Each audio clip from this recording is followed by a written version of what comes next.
Ito rin yung mga kailangan kong ilagay dito kay Watod. RFID. Sayang ba ang oras ba? Wasting time is wasting life eh.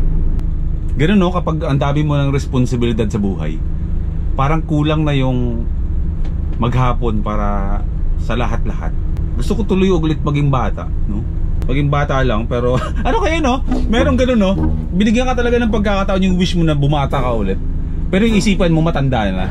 Isipin mo bata ka pero stress na stress ka sa ang dami mong responsibilidad sa buhay. For today's episode, samahan niyo muna ako sa Ermita, Manila. Mamimili lang tayo ng mga camping gear na dadali natin sa biyahe. Nalalakasan din ba to? Oy, nalalakasan din! Bagong version ng Ihawan, portable Ihawan. Kung magdadagdag ka ng uling, busot-busot ka na lang siya. Ayaw nga no! Ang gagawin nyo lang is magtatali lang kayo and then isasampay nyo na yung tarp. Magkano ba yung bitayin? 70-80 di ba? 80. Eh magkano yung 1 litro ng gasolina? 60 plus. Pero sobrang tagal mo nang gagamitin yun. Heavy duty siyang lutuan. Ang kapal. Still lang. Hindi ka na mamamatay ng stove kahit malakas yung hangin. Foldable table.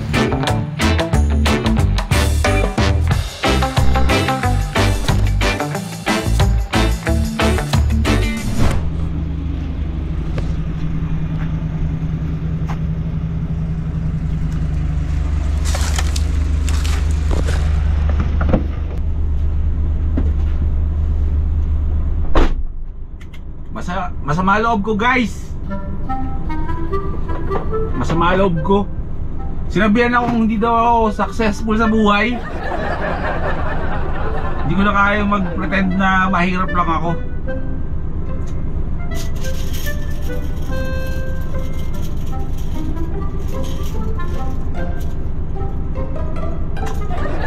Lahat ng investments ko nasa gold. Buti na nga lang yung presyo ko hindi ko pinag-gold eh. Low-key lang tayo. Hindi tayo mahirap. Mayaman tayo. Mayaman tayo sa responsibilidad.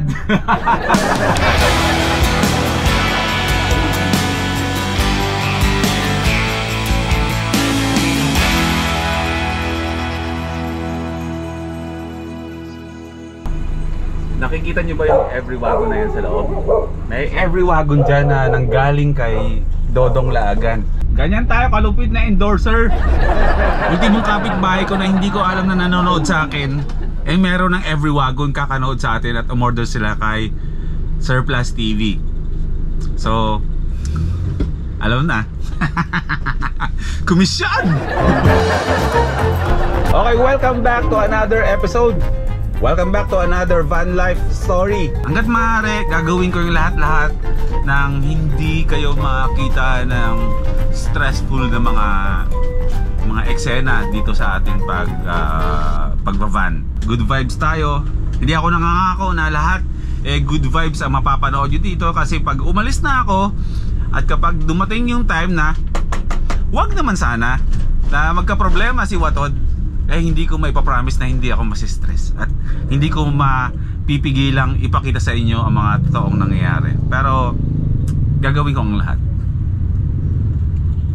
Iisipin ko na lang marami akong gold. Mission!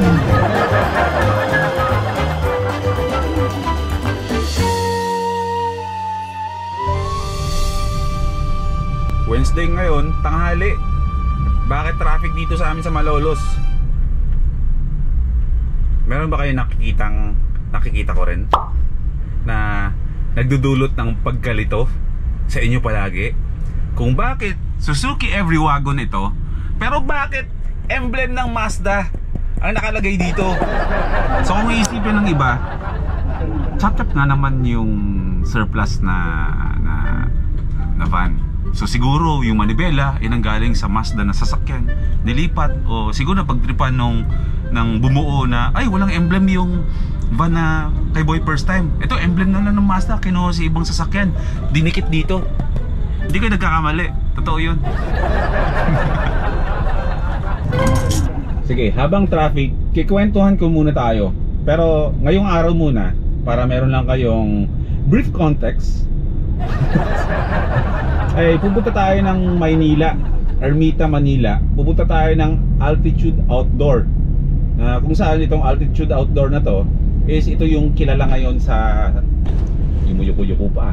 Ito yung kilala ngayon sa mundo ng pagka-camping na dito sa Metro Manila, na ito yung partner ni Pobreng Manlalakbay sa kanyang mga biyahe. Sila yung nagpo-provide ng mga tent na ginagamit ni Pobreng Manlalakbay. Shoutout nga pala bro, gusto ko lang malaman nyo na kaibigan ko si Pobreng Manlalakbay. At ito yung nagsusolo camping ng mag-isa. Kaya nga solo camping.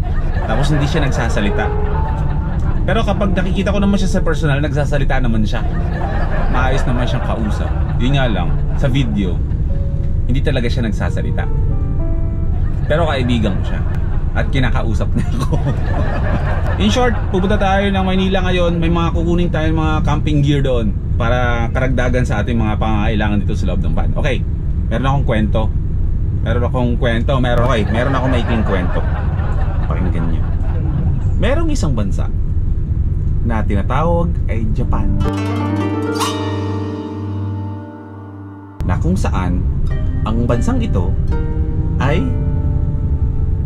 ano nga ba? Sa dami-dami ng populasyon. Ay, paigliin na natin yung kwento. Paigliin natin.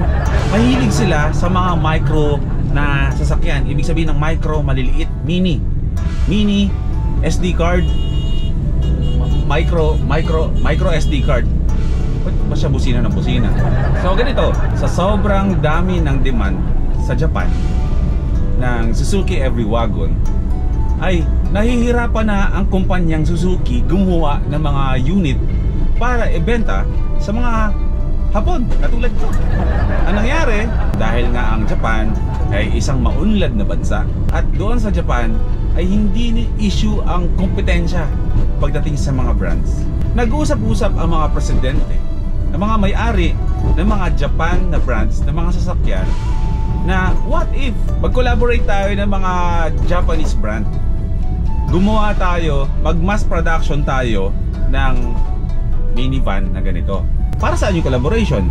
Eh di para mabilis sila makapag-produce ng mga sasakyan na tulad ng ganito sa Japan. Kasi nga, majority talaga sa Japan, maliliit talaga ang mga sasakyan. Ngayon, dun papasok yung pinagtataka ninyo, I mean, hindi naman ninyo, yung iba dyan, na bakit Suzuki yung emblem sa harapan at bakit Mazda ang nasa loob. Meron talagang collaboration na nangyari pagdating sa mga Every Wagon sa Japan. Nagtulong-tulong ang mga brands para bumuo ng maraming ganitong klaseng sasakyan para sa mga Hapon. So kaya merong Suzuki na ganito, na lahat ng emblems ay Suzuki. Meron din kayong makikita ng ganito na same body, wala talagang pinagkaiba, pero yung emblem niya Mazda. Tapos meron din naman mga units na Suzuki ang harapan, ang emblem dito is Mazda. Meron din naman mga units na Mazda ang nasa harapan ng emblem, Suzuki ang nasa manibela. Okay na? Yung ibang viewers dyan, sasakyan na lang, binabash pa eh. Oo, ganun kalala.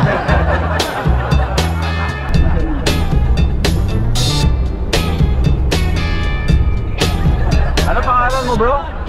OG. OG, ayan, shout out. Extra. Unleaded po. Sige. Wala akong dalang sticker bro eh. Okay na yan bro. Sanay ako sa madumi. Shoutout po. Shoutout sa inyo lahat, sa mga taga Petron dito sa NLEX. Si Boss Babe sir. Ha? Si Boss Babe po taga sa amin. Doon sa may BIR sa Front Second. Ayun, kapit-bahay mo si Boss Babe. Ayan, shoutout mga bro. Okay na? Sige bro, thank you bro, thank you. Okay, tuloy tayo. Tutuwa nga ako kasi akala ko talaga kapag marami ng bit-bit si Watod na mga ganitong setup, eh lalakas na siya ulit sa gas eh. Pero hindi siya lumakas ng sobra. Konting-konti lang. Or dahil siguro nag-aircon ako ngayon. Kasi kapag nabiyahe ako, hindi talaga ako nag-aircon. Isa ng dahilan dyan is para makatipid sa gas. Pangalawa, laging sumasama yung pakiramdam ko kapag bumabiyahe ako naka-aircon tapos lalabas ka na mainit tapos babalik ulit sa malamig. Yung feeling na para ako lalagdatin. Eh ako lang ganun. Ito nga kasabahin ko ang lalaki. Tapos merong parang bubwit dito sa mga tabi ng lalaki. Sir, sundan ko lang po yung puti. Sundan ko lang yung puti. Okay. Thank you. Pero yung mga kailangan kong ilagay dito kay Watod, RFID. Sayang ba ang oras ba? Wasting time is wasting life eh. Ganun no, kapag ang dami mo ng responsibilidad sa buhay, parang kulang na yung maghapon para sa lahat-lahat. Gusto ko tuloy ulit maging bata, no? Maging bata lang, pero ano kaya no? Merong ganun no? Binigyan ka talaga ng pagkakataon yung wish mo na bumata ka ulit. Pero yung isipan mo matanda na. Isipin mo bata ka pero stress na stress ka sa ang dami mong responsibilidad sa buhay.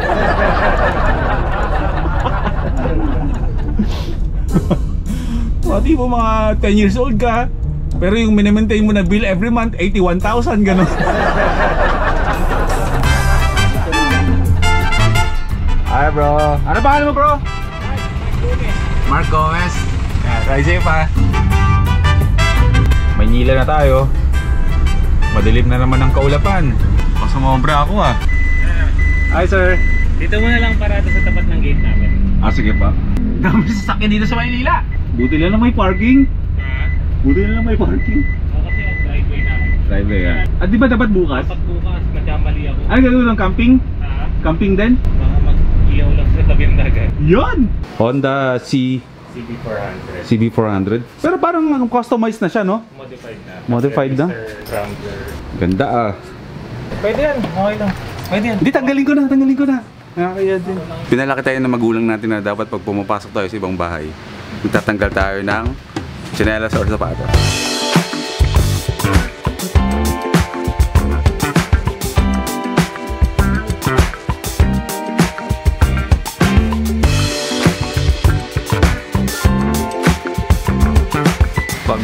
Pag tumatanda ka nga naman, yung mga ganitong bagay, ito na yung parang laruan mo. Welcome to Altitude Outdoor Gear Shop dito sa Ermita, Manila. Ilalagay ko sa description itong video natin. Check ninyo para masilip ninyo online lahat ng mga camping gear na kakailanganin nyo kapag kayo ay nagka-camping o papasukin nyo ang pagka-camping. Ikukwento ko muna saglit kung paano ko nalaman ang Altitude Outdoor dahil nga sa kaibigan kong si Pobreng Malalakbay. Sa kanya ko unang nakita na yun nga na mayroong mga tent dito, lahat ng klase ng ginagamit niya. So nagkaroon ako ng interest na mag-message sa page nila dahil meron akong gustong ilaw. Ito yung sinasabi ko. Ito yung sinasabi kong lampara na mukha siyang classic na lampara pero actually ano siya, rechargeable siya. Sumilip ng haring araw, umiilaw pa rin. So ito ang need natin na ilaw sa loob at labas ng van natin. Yeah. Yee-hee. Nalalakasan din ba to? Oy, nalalakasan din. Di pihit-pihit lang siya oh. Yung typical na gasera ng lolo't lola nyo, kung naabutan nyo, kung kairid ko kayo, makaka-relate kayo sa mga pinagsasabi ko dito. Kasi sa mga panahon ngayon, mga fairy lights na ginagamit ng mga campers eh. Pero pag sinabing gasera, ayan, 80s kayo pinanganak. Na-enjoy yung kabataan nyo nung 90s. So batang 90s ang tawag sa inyo. Bagong version ng ihawan, portable ihawan. Mga 2 kilos na siya, 1.8 kilos yan. Yung dating version kasi wala to. So pag maglalagay ka ng uling, kailangan mo pang iangat to. Kung baka pa nang iangat mo. So ang kinaganda dito ngayon, kung magdadagdag ka ng uling, busot-busot ka na lang siya. Ayaw nga no. Nakita nyo naman yung ihawang ko. Yung napakaliit, which is isang liempo lang ang pwede kong ilagay.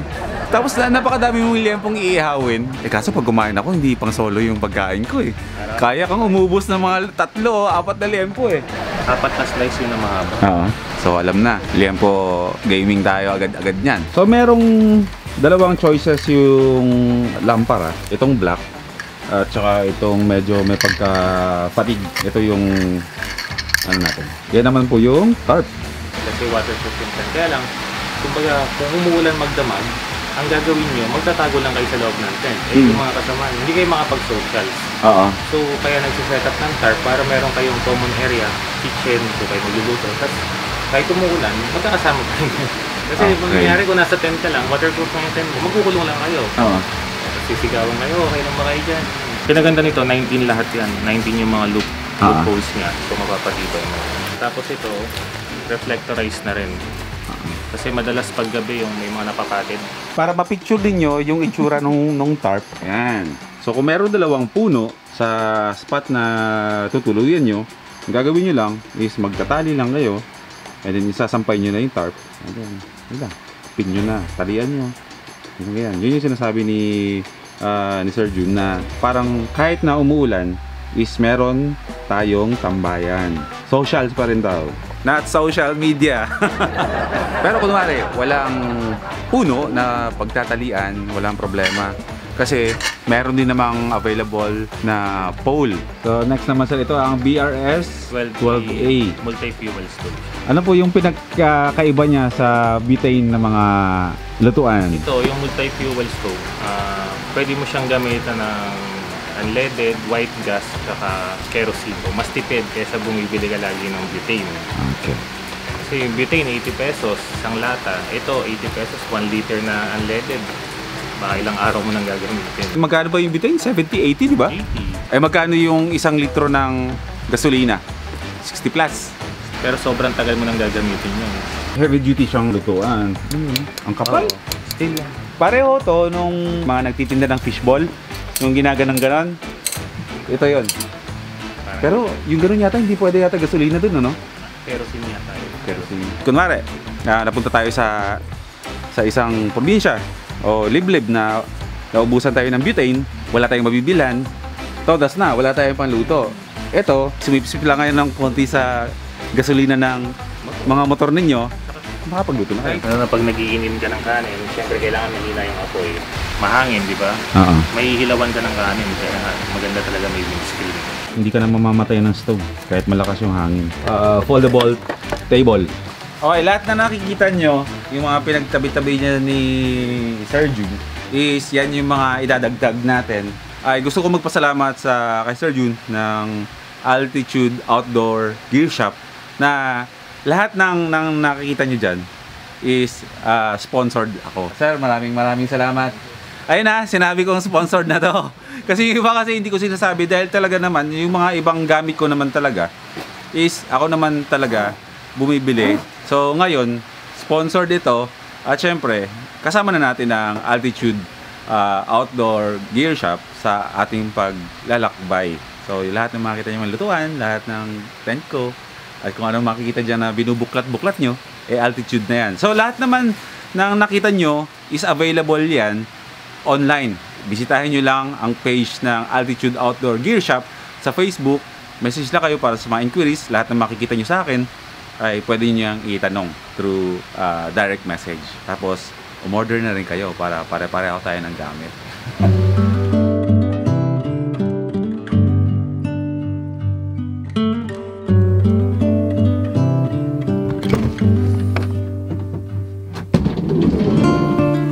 Araw, patapos na yung vlog natin, aayusin ko na lahat-lahat ng mga gamit ko. Ipupwesto ko na lahat-lahat.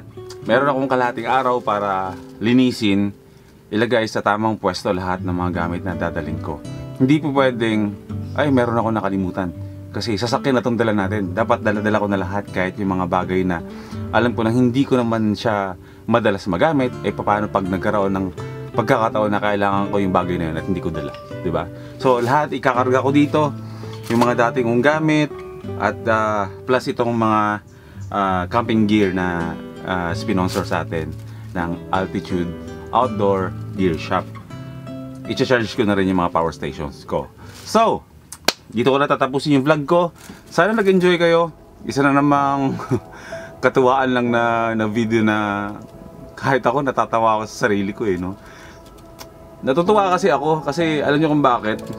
Dumating yung mga panahon na hirap ako mag-vlog. Pinipilit ko mag-vlog kasi nga sa sobrang kabisihan ko. Pero gusto ko lang malaman nyo na ang inyong boy first time is full time na ulit sa vlogging. Lahat ng oras ko, i-google ko na ulit dito. At yun pa rin ang goal natin. Maging masaya lang tayo dito at kalmado. Next upload, nasa biyahe na ako. Mag-aayos lang ako dito. Life is good. Palagi. Laging tandaan. Buhay ay weather lang. Even if the sky is falling down,